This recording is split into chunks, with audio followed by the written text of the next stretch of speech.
Hi everyone, welcome to TGPSC exams. మనం previous వీడియోలో తెలంగాణ సాంస్కృతిక పునర్జీవనం అనే టాపిక్లో భాగంగా 48 బిట్ దాకా డిస్కస్ చేసామండి. ఈ వీడియోలో మనం 49 బిట్ నుంచి డిస్కస్ చేస్తాం. సో 49 బిట్ వచ్చేసరికి మనకి కామ్రేడ్స్ అసోసియేషన్ ఎప్పుడు ఏర్పడింది? కామ్రేడ్స్ అసోసియేషన్ అనే సంస్థ మనకి 1939 డిసెంబర్ 13 ఏర్పడిందండి. దీని ప్రారంభోత్సవ సభ అధ్యక్షుడు ఎవరు మరి అని అంటే కాశీనాథరావు వైద్య అండి. మరి దీని యొక్క స్థాపకులలో ముఖ్యులు ఎవరు అంటే ఈ కామ్రేడ్స్ అసోసియేషన్ యొక్క స్థాపకుల్లో ముఖ్యులు ఒకరు వచ్చేసరికి రాజా బహదూర్ గౌర్, ఇంకో అతను వచ్చేసరికి ముగ్దుమ్ మొహియుద్దీన్, మరియు ఒకరు వచ్చేసరికి ఓంకార్ ప్రసాద్ మరియు సయ్యద్ ఇబ్రహీం అనే వ్యక్తులు మనకి ఈ కామ్రేడ్స్ అసోసియేషన్ స్థాపకులలో ముఖ్యులు అండి. నెక్స్ట్ బిట్ వచ్చేసరికి మనకి విద్యార్థి సంఘాల గురించి మనం డిస్కస్ చేస్తామండి. ఇక్కడ విద్యార్థి సంఘాల్లో మనకి ముఖ్యమైన సంఘాలు ఏంటి, వాటి ఆ సంఘాల యొక్క కార్యక్రమాలు ఏంటి, ఈవెంట్స్ ఏంటి అనేది డిస్కస్ చేస్తాం. అందులో భాగంగా మనకి 50 బిట్ వచ్చేసరికి భారతదేశంలో మొదటి విద్యార్థి సంఘం ఏమిటి? సో మనకి ఇది హైదరాబాద్‌లోనో లేకపోతే ఒక పర్టిక్యులర్ ప్రదేశం అని కాదండి. మొత్తం ఓవరాల్ భారతదేశంలోనే మొదటి విద్యార్థి సంఘం అనేది చాలా చాలా ఇంపార్టెంట్. అదొచ్చేసరికి మనకి ఆల్ ఇండియా స్టూడెంట్ ఫెడరేషన్ అనేది మనకి భారతదేశంలోనే మొదటి విద్యార్థి సంఘము. సో ఈ ఆల్ ఇండియా స్టూడెంట్ ఫెడరేషన్‌ని మనం ఏమని పిలుస్తామంటే షార్ట్‌కట్‌లో ఏఐఎస్ఎఫ్ అంటే ఆల్ ఇండియా స్టూడెంట్ ఫెడరేషన్. ఏ సంవత్సరంలో స్థాపించబడిందండి మరి ఇది అంటే 1936 అండి. ఎక్కడ స్థాపించబడింది? లక్నో. లక్నో ఎక్కడుందండి? ఉత్తరప్రదేశ్‌లో. సో భారతదేశంలో మొదటి విద్యార్థి సంఘం ఏంటి? ఏఐఎస్ఎఫ్. ఎక్కడ స్థాపించబడింది? లక్నోలో 1936లో. మరి దీనికి అనుబంధంగా ఆల్ హైదరాబాద్ స్టూడెంట్ యూనియన్ అనేది మనకి హైదరాబాద్‌లో ఎప్పుడు ఏర్పడిందంటే 1941లో ఏర్పడిందండి. అంటే ఇది ఫస్ట్ 1936లో ఏర్పడిన తర్వాత ఏఐఎస్ఎఫ్, దానికి అనుబంధంగా మనకు ఏహెచ్ఎస్యు అంటే ఆల్ హైదరాబాద్ స్టూడెంట్ యూనియన్ 1941లో హైదరాబాద్‌లో ఏర్పడింది. ఆల్మోస్ట్ ఒక 5 ఇయర్స్ తర్వాత ఏర్పడింది హైదరాబాద్‌లో. నెక్స్ట్ బిట్ వచ్చేసరికి మనకి ఏహెచ్ఎస్యులో ముఖ్య పాత్ర పోషించిన వారు ఎవరు? అంటే మనకి ఈ ఆల్ హైదరాబాద్ స్టూడెంట్ యూనియన్ ఉంది గదండీ! ఈ ఆల్ హైదరాబాద్ స్టూడెంట్ యూనియన్‌లో ముఖ్య పాత్ర పోషించింది మనకి ముఖ్యంగా ఇద్దరు ముఖ్యులండి. వాళ్ళొచ్చేసరికి అక్విల్ అలీ ఖాన్, ఇంకొకతను ఓంకార్ ప్రసాద్. సో ఈ ఇద్దరు వ్యక్తులనేవాళ్ళు మనకి ముఖ్యమైన వారండి. ఏహెచ్ఎస్‌సిలో ముఖ్య పాత్ర పోషించిన వారు అక్విల్ అలీ ఖాన్, ఓంకార్ ప్రసాద్. సో మనకి మరి ఏహెచ్ఎస్‌యులో మన కరీంనగర్ నుంచి చేరిన విద్యార్థి నాయకుడు ఎవరు అనంటే అనబేరి ప్రభాకర్ రావు అండి. ఎవరు? అనబేరి ప్రభాకర్ రావు. ఈ పేరుని మనం ఎక్కడ చదివామంటే గడీలు, తెలంగాణ గడీలు టాపిక్‌లో మనము ఈయన దొరల దొర అయినప్పటికీ, ఈయన దొరల వంశంలో పుట్టినప్పటికీ అనబేరి ప్రభాకర్ రావు సామాన్య ప్రజల తరపున ఈయన పోరాడాడు అనేది మనం చదువుకున్నాం గదండీ! అప్పుడు మనం డిస్కస్ చేసిన అనబేరి ప్రభాకర్ రావే ఇప్పుడు మనకి ఏహెచ్ఎస్‌యులో చేరిన విద్యార్థి నాయకుడు. ఎక్కడి నుంచి చేరాడంటే కరీంనగర్ నుంచి ఈ ఏహెచ్ఎస్‌సిలో చేరిన విద్యార్థి నాయకుడు.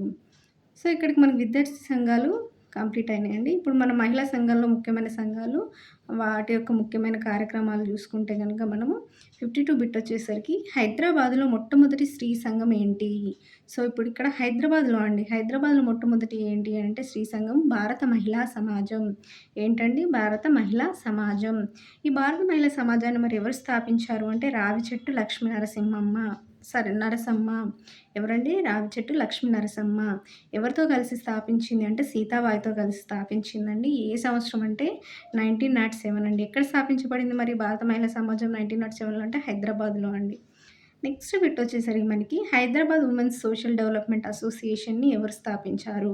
Hyderabad women's social development association ఎవరంటే సరోజినీ నాయుడు అండి. ఎవరు? సరోజినీ నాయుడు. ఎవరితో కలిసి స్థాపించింది అంటే మనకి మార్గారెట్ సోదరీమణులైనటువంటి అమీనా బేగం, రుస్తుంజీ ఫర్దూన్ అనే ఇద్దరు మహిళల సహకారంతో సరోజినీ నాయుడు గారు మనకి హైదరాబాద్ ఉమెన్స్ సోషల్ డెవలప్‌మెంట్ అసోసియేషన్‌ని 1916లో స్థాపించింది.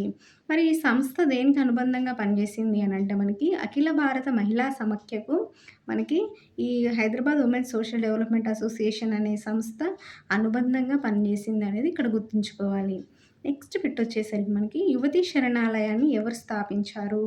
యువతీ శరణాలయాన్ని యామిని పూర్ణతిలకం స్థాపించిందండి. ఈ యామిని పూర్ణతిలకం ఎక్కడ స్థాపించింది అంటే సికింద్రాబాద్‌లో. ఏ సంవత్సరంలో అంటే మనకి 1922లో స్థాపించిందండి.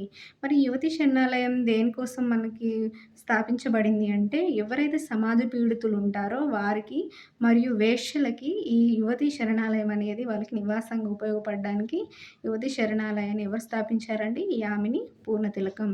సో, మనకు గుర్తుండాలి ఇవన్నీ మహిళా సంఘాలన్నీ కొంచెం సిమిలర్ నేమ్స్‌తో ఉంటాయి కాబట్టి మనకు గుర్తుండడానికి యువతి శరణాలయం, యువతిలో యు, పేరొచ్చేసరికి మనకు స్థాపకురాల్లో యామిని పూర్ణతిలకంలో యా, యు, యా, యువతి శరణాలయం, యామిని పూర్ణతిలకం ఇలా గుర్తుంచుకోండి. యువతి వచ్చేసరికి మనకి యామిని అని గుర్తుంచుకోండి.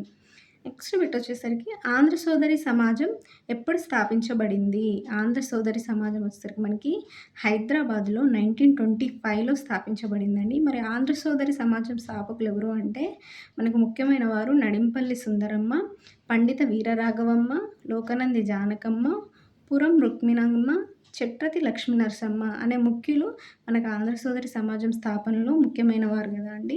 సో, మరి వీరిలో మనం ఎక్కువ గుర్తుంచుకోవాల్సిన నేమ్ ఏంటంటే నడింపల్లి సుందరమ్మ పేరుని ఎక్కువ గుర్తుంచుకోవాలి. అంతేకాకుండా మనకి ఈ ఆంధ్ర సోదరి సమాజం నుంచి ఒక పత్రిక వెలువడిందండి. ఆ పత్రిక పేరే సావిత్రి. సో, ఆంధ్ర సోదరి సమాజం నుంచి వెలువడిన పత్రిక ఏంటండి? సావిత్రి పత్రిక. నెక్స్ట్ బిట్ వచ్చేసరికి మనకి 56 అండి. ఆంధ్ర మహిళా సంఘం. ఆంధ్ర మహిళా సంఘం ఎప్పుడు ఏర్పాటు చేయబడింది అంటే 1930లో అండి. మరి ఆంధ్ర మహిళా సంఘాన్ని ఎవరు స్థాపించారంటే దుర్గాబాయ్ దేశ్ముఖ్ అండి. ఇందాక మనం చదివింది ఆంధ్ర సోదరి సమాజం అండి. ఇదొచ్చేసరికి మనకి ఆంధ్ర మహిళా సంఘం. ఆంధ్ర సోదరి వేరు, ఆంధ్ర మహిళ వేరు. ఆంధ్ర సోదరి సమాజంలో చాలామంది స్థాపకులున్నారు. అందులో నడింపల్లి సుందరమ్మ ముఖ్యులని చదువుకున్నాం కదండీ. మరి ఆంధ్ర మహిళా సంఘంలో ఎవరు ముఖ్యురాలు, స్థాపకురాలు అంటే దుర్గాబాయ్ దేశ్ముఖ్. మనకి ఆంధ్ర మహిళ వచ్చేసరికి ఎవరండి? స్థాపకురాలు దుర్గాబాయ్ దేశ్ముఖ్. నెక్స్ట్ బిట్ వచ్చేసరికి మనకి అఖిల భారత మహిళా సభ. అఖిల భారత మహిళా సభ ఏ సంవత్సరంలో జరిగిందంటే 1931లో జరిగిందండి. ఎక్కడ జరిగిందంటే హైదరాబాద్‌లో. సో, అఖిల భారత మహిళా సభ హైదరాబాద్‌లో ఎప్పుడు జరిగింది? 1931లో. మహిళల కోసం ఇది అనేక కార్యక్రమాలు చేపట్టిందండి. నెక్స్ట్ బిట్ వచ్చేసరికి మనకి ఆంధ్ర యువతీ మండలి. ఆంధ్ర యువతీ మండలి అనేది ఎవరు స్థాపించారంటే మనకి ఎల్లాప్రగడ సీతాకుమారి, ఇల్లందుల సరస్వతి దేవి అనే ఇద్దరు మహిళలు మనకు 1935లో ఆంధ్ర యువతి మండలిని హైదరాబాద్‌లో స్థాపించారండి. సో, ఎవరు స్థాపించారండి? ఎల్లాప్రగడ సీతాకుమారి, ఇల్లందుల సరస్వతి దేవి. అంతేగాకుండా వీరు ఈ ఆంధ్ర యువతి మండలిలో బూర్గుల అనంతలక్ష్మి, ఓబుల్రెడ్డి రంగమ్మ పాలు పంచుకున్నారండి ఈ ఆంధ్ర యువతి మండలి అభివృద్ధిలో. సో, ఈ బూర్గుల అనంతలక్ష్మి, ఓబుల్రెడ్డి రంగమ్మ కూడా మనకి ఈ ఆంధ్ర యువతి మండలి అభివృద్ధిలో పాలు పంచుకున్నారని గుర్తుంచుకోవాలి. స్థాపకురాళ్ళు వచ్చేసరికి మనకి ఎల్లాప్రగడ సీతాకుమారి, ఇల్లందుల సరస్వతీదేవి. ఎక్కడ స్థాపించారండి ఆంధ్ర యువతి మండలిని? హైదరాబాద్‌లో. ఏ సంవత్సరం అంటే 1935లో. నెక్స్ట్ బిట్ వచ్చేసరికి మనకి ఆంధ్ర యువతి మండలి హైదరాబాద్‌లో శిశు విహార్‌ని స్థాపించింది. సో, మనకి ఆంధ్ర యువతి మండలి యొక్క కార్యక్రమాల్లో ముఖ్యంగా మనకి శిశు విహార్ స్థాపన అనేది ఇంపార్టెంట్ అండి. ఈ శిశు విహార్‌ని ఎక్కడ స్థాపించింది అంటే హైదరాబాద్‌లో స్థాపించిందని గుర్తుంచుకోవాలి. అంతేకాకుండా మనకి సంగం లక్ష్మీబాయి ఎవరైతే ఉన్నారో ఆమెను మనని తెలంగాణ ఝాన్సీ లక్ష్మీబాయిగా ప్రసిద్ధి చెందిందండి. ఎవరు? సంగం లక్ష్మీబాయిని ఏ విధంగా ప్రసిద్ధిగాంచింది ఈమె అంటే తెలంగాణ ఝాన్సీ లక్ష్మీబాయిగా ప్రసిద్ధిగాంచింది. ఈమె నిజాం వ్యతిరేక పోరాటంలో పాల్గొని జైలుకి వెళ్ళింది. సంగం లక్ష్మీబాయి అనే మహిళ అని గుర్తుంచుకోవాలి. నెక్స్ట్ బిట్ వచ్చేసరికి నవజీవన మండలి. నవజీవన మండలి ఎవరు ఏర్పాటు చేశారంటే మనకి ప్రమీలాబాయి అధ్యక్షతన ఏర్పాటు జరిగిందండి. ఏది? నవజీవన మండలి. ఏ సంవత్సరంలో అంటే 1937లో అండి. దీని యొక్క ముఖ్య ఉద్దేశ్యం ఏంటి? నవజీవన మండలి ఏర్పరచడానికి అని అంటే తెలంగాణ ప్రాంతంలో మహిళల అభివృద్ధి కోసం ఈ నవజీవన మండలిని మనకి ఏర్పాటు చేశారు. ఎవరి అధ్యక్షతన అంటే ప్రమీలాబాయి అధ్యక్షతన. ఏ సంవత్సరం అంటే 1937. నెక్స్ట్ బిట్ వచ్చేసరికి మనకి ఆర్య యువజన పాఠశాలను ఎవరు స్థాపించారు? ఆర్య యువజన పాఠశాల ఎవరండి? సుమిత్రాదేవి గారు స్థాపించారు. ఎక్కడ అంటే చిక్కడపల్లిలో స్థాపించబడిందండి ఇది ఆర్య యువజన పాఠశాల. ఏ సంవత్సరం అంటే 1938. ఎవరు అంటే సుమిత్రాదేవి. ఎక్కడ స్థాపించారు అంటే మనకి చిక్కడపల్లిలో స్థాపించారు. నెక్స్ట్ బిట్ వచ్చేసరికి మనకి ముస్లిం మహిళా సంఘాలు ఏమున్నాయి మరి అంటే మన ముస్లిం మహిళా సంఘాల్లో మనకు ఫేమస్ అయినటువంటి ఒక 5 సంఘాలు ఉన్నాయండి. అవి గనుక మనం చూసినట్టయితే ఫస్ట్ వన్ వచ్చేసరికి అంజుమాన్ ఈ కవాతిక్ దక్కన్ అనే ముస్లిం మహిళా సంఘం. మరి సెకండ్ వన్ వచ్చేసరికి అంజుమాన్ ఈ సిరాజుల్ కవాతిక్ అనే మరొక సంఘం.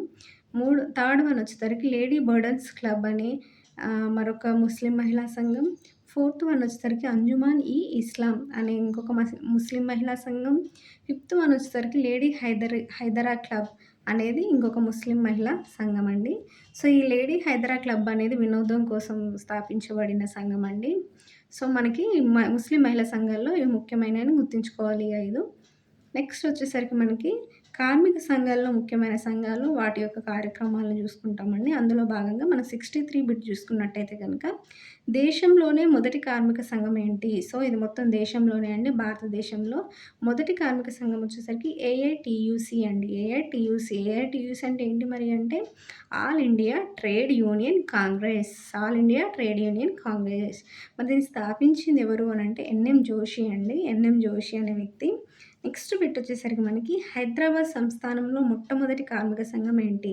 ఇప్పుడు మనం ఫస్ట్ చూసింది ఏంటంటే దేశంలో మొదటి కార్మిక సంఘం. మరి హైదరాబాద్ సంస్థానంలో మొట్టమొదటి కార్మిక సంఘం ఏంటి అంటే calendar company workers union. Calendar company workers union అనేదే మొట్టమొదటి కార్మిక సంఘం మనకు హైదరాబాద్ సంస్థానంలో. ఏ సంవత్సరంలో ఏర్పాటు చేయబడింది ఇది అంటే 1920లో ఏర్పాటు చేయబడిందండి. ఎవరు ఏర్పాటు చేశారు? వివి గిరి అనే వ్యక్తి. ఎక్కడ ఏర్పాటు చేయబడిందంటే సికింద్రాబాద్‌లో. నెక్స్ట్ బిట్ వచ్చేసరికి మనకి హైదరాబాద్ రాష్ట్ర చరిత్రలో మొట్టమొదటి సమ్మె ఏది? సో, హైదరాబాద్ రాష్ట్ర చరిత్రలో మొట్టమొదటి సమ్మె ఏంటంటే రైల్వే ఉద్యోగులు ప్లస్ కార్మికులు కలిపి చేసిన సమ్మెనే మొట్టమొదటి సమ్మె అండి మనకి. ఏది హైదరాబాద్ రాష్ట్ర చరిత్రలో. ఎప్పుడు జరిగింది మరి ఈ సమ్మె అంటే 1928లో జరిగింది. ఎవరు చేశారండి? రైల్వే ఉద్యోగులు ప్లస్ కార్మికులు. దీంట్లో ఉన్న ముఖ్య నాయకులు ఎవరు అంటే ఫతే ఉల్లా ఖాన్, రాఘవేంద్రరావు అనే ఇద్దరు వ్యక్తులు మనకి ఇందులో ఈ హైదరాబాద్‌లో జరిగిన మొట్టమొదటి సమ్మెలో మనకి ముఖ్యమైన నాయకులు. నెక్స్ట్ బిట్ వచ్చేసరికి మనకి సింగరేణి కాలరీస్ వర్కర్స్ యూనియన్ ఎవరు స్థాపించారు?